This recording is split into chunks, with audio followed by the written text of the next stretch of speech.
ആയിരപ്പ നാളെപ്പോൾ വൈശാഖ മാസത്തിലെ പുണ്യമായ അക്ഷയ തൃതീയ. അപ്പോൾ ഗുരുവായൂർ ക്ഷേത്രത്തിൽ ഗുരുവായൂരപ്പൻ്റെ ലോക്കറ്റ് വാങ്ങാൻ കിട്ടും. സ്വർണം വാങ്ങുക എന്നുള്ള ഉദ്ദേശത്തോടു കൂടിയിട്ട് വാങ്ങാൻ കിട്ടും. സ്വർണം, വെള്ളി ലോക്കറ്റുകളൊക്കെ. അതായത് അക്ഷയ തൃതീയ ദിനത്തിൽ ഗുരുവായൂരപ്പൻ്റെ പൂജിച്ച ദേവസ്വം അതിനു വേണ്ടിയിട്ട് സജ്ജീകരിച്ചിട്ടുണ്ട്.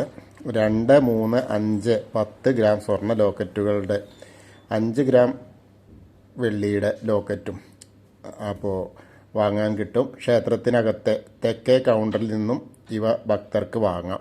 രാവിലെ 5 മണി മുതൽ 1 മണി വരെയും വൈകിട്ട് 5 മണി മുതൽ രാത്രി 8 മണി വരെയും ഭക്തർക്ക് ലോക്കറ്റ് വാങ്ങാൻ കഴിയും. പ്രത്യേക കൗണ്ടർ പ്രവർത്തിക്കുമെന്നുള്ളതാണ് പറയാനുള്ളത്. അപ്പോൾ എല്ലാവർക്കും അക്ഷയ തൃതീയ ആശംസകൾ.